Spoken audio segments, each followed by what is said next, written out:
नीट परीक्षा गैरव्यवहाराच्या प्रकरणी केंद्र सरकारची मोठी कारवाई। एनटीए संस्थेचे डीजी सुबोध कुमारांना पदावरून हटवलं। आयएएस प्रदीप सिंह यांना नवी जबाबदारी। मराठा आणि ओबीसी समाजावर अन्याय होणार नाही। विधानसभेच्या अधिवेशनात आरक्षणासंदर्भात मार्ग निघेल। मुख्यमंत्री शिंदेंची ग्वाही। राजकीय आरक्षण देण्यासाठी संविधानात बदल करावा लागेल। सरकारने दोन्ही समाजाला काय दिलं? संजय राऊतांचा सरकारवर हल्लाबोल। त्यांना दुसरं ताट द्या, आमचं आरक्षण आमच्या ताटात राहू द्या। मराठा समाजाला वेगळं आरक्षण द्या। छगन भुजबळ यांची सरकारकडे मागणी। सत्ताधारीच ओबीसींना आंदोलन करायला लावतात। ठाकरेंचं उपोषण हे मॅनेज केलेलं होतं। जरांगे पाटलांचा गंभीर आरोप। विधानसभा आणि लोकसभेत आरक्षण द्या, भुजबळांकडून राजकीय आरक्षणाची मागणी।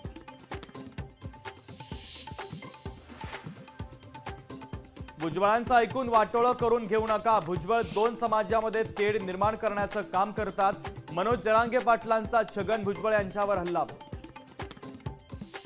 आंदोलन स्थगित मात्र लढा सुरूच। 10 दिवसानंतर लक्ष्मण हाके आणि नवनाथ वाघमारेंचं उपोषण मागे। शिष्टमंडळासोबतच्या चर्चेनंतर उपोषण अखेर मागे। शिंदे फडणवीसांना सांगतो, मराठ्यांशिवाय पान हलणार नाही। ओबीसींची मोठ बांधण्याचा प्रयत्न करू नका। जरांगे पाटलांचा देवेंद्र फडणवीसांना इशारा। जरांगे पाटलांची प्रकृती खालावली मात्र उपोषणावर ठाम।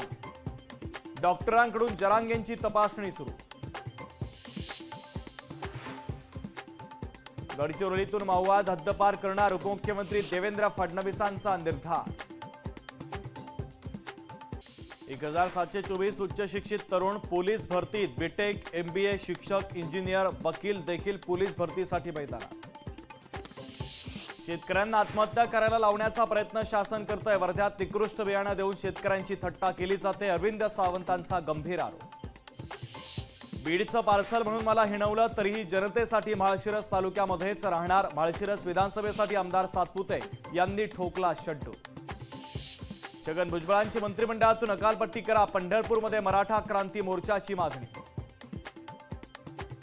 विवेक कोल्हेंनी कोपरगावमधील 670 जणांची नोंदणी एका दिवसात कशी केली? अपक्ष उमेदवार विवेक कोल्हेंच्या आरोपाला आमदार किशोर दराडे यांचा पलटवार। सातारामध्ये लोकशाहीच्या बातमीचा मोठा इम्पॅक्ट। बांधकाम विभागाला खडबडून जाग। 3 पुलांचं ऑडिट सुरू असताना निकृष्ट दर्जाच्या कामावर हातोडा। साताऱ्याच्या फलटणमध्ये पालखी मार्गाची प्रचंड दुरावस्था। पालखीच्या मुक्कामाला अवघे 10 दिवस शिल्लक। अमरनाथ यात्रा लवकरच सुरू होणार। अनुचित प्रकार घडू नये यासाठी मुख्य सचिव अटल दुल्लू यांनी घेतली एक महत्त्वाची बैठक। लोकशाही मराठी ऐका, पहा, जागरूक रहा।